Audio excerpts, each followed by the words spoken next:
So you've got a limping sheep. What are you going to do about it? Well, first thing is look at prevention rather than cure. Hi, it's Jill here from Holston Valley Farm. Thanks for watching. We focus on helping you, a small farmer, build your confidence big time. So hopefully in today's video you'll learn a little bit about sheep's hooves and a demo of hoof trimming as well. Prevention though, before we actually get to the cure, which is actually trimming the hoof, what can we do to prevent us from having to trim those hooves in the first place? Imagine what life would be like if that was the case. 3 things I want us to have a think about when it comes to prevention. 1, let's look at the structure of the animal. The better that animal's physical structure is, the less we are going to have to intervene with their hooves. If they are naturally paring their hooves away, then the job is done for us.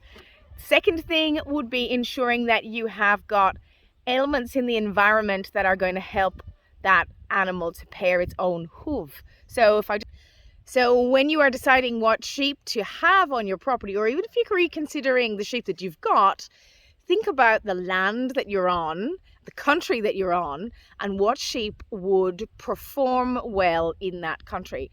If you look at the environment we're in, and you can see it quite clearly here, it's quite green. This is sort of early autumn. It's quite green. It's quite wet. We get over 1,000 mils of rain every year. We've got a lot of low-lying land. We've also got some high country as well.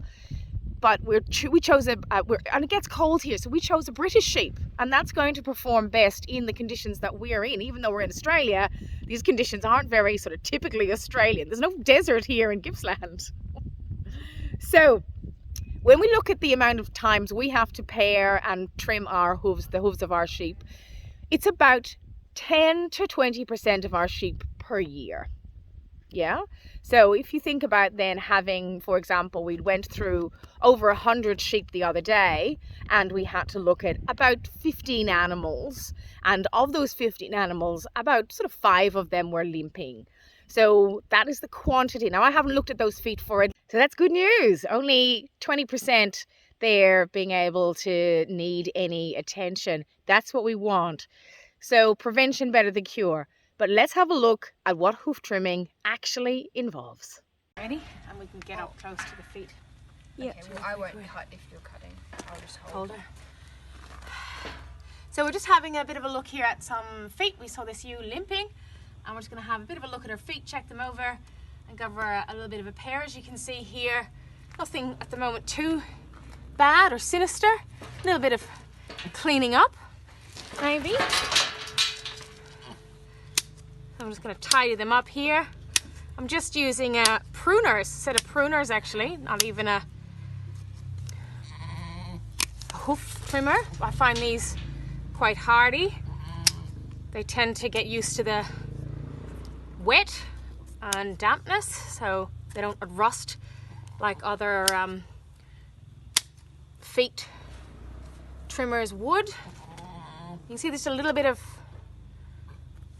rawness in here, nothing too bad again, but just a little bit of rawness. And again, lovely feet here, nothing too bad. She's not all that happy, but you just want to clean out any little nooks and crannies like that.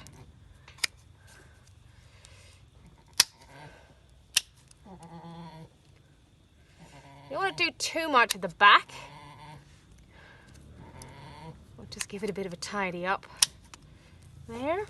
She was limping. I think it might have been this foot here. Oh, she's not very comfortable. You can see here just a little bit of overgrown. And again, just a little bit of redness. So I'll show you what we will do with that redness in just a second.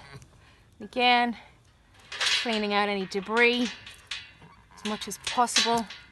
That just stops any additional shelly hoof where bacteria would get in there, and then there would be a separation from the pad and the hoof.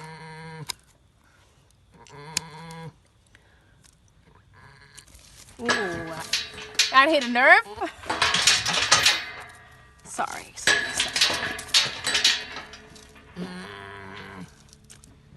You can see here actually a little bit of shelly hoof now where the separation, and it's probably a little bit sore for her, but we'll give her some spray. Just try and clean that up just to stop any more stuff settling in there. Oh, you poor thing.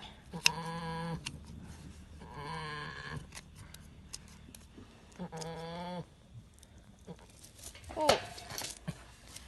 So it's not ideal for her to have this, but it happens. She's a reasonably aged ewe, and again, it's all right.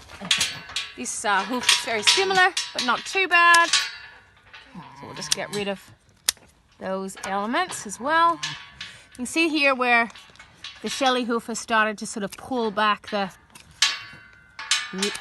wall a little bit.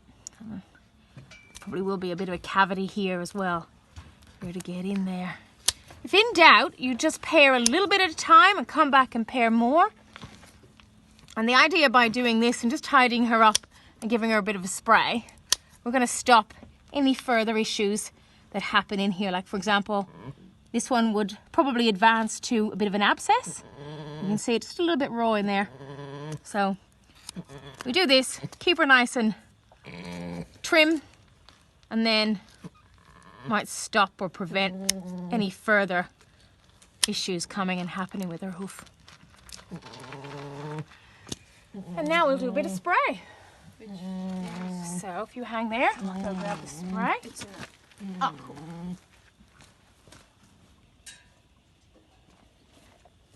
So I'm just using some Cetragen spray, antibacterial wound spray. It's quite purpley with the dye in there. The purple's just a dye, so it's not anything, just so you can see where you've put it, really. And the front two are the worst, but we're just going to give her a little spray in there on each hoof, just to dry up. It really does just dry up anything. And again, in those little cavities, I'll try and get it in there as much as we can. That one was all okay. And then the front ones and those cavities again, in there. It's an antibacterial spray, so if you get it on yourself, it's just like any other. And it just washes off. You can just get this at a local produce store. Any sort of similar spray would work as well. And they'll just dry up and hopefully arrest anything that might happen a bit further. There you go, hoof trimming with a little bit of spray.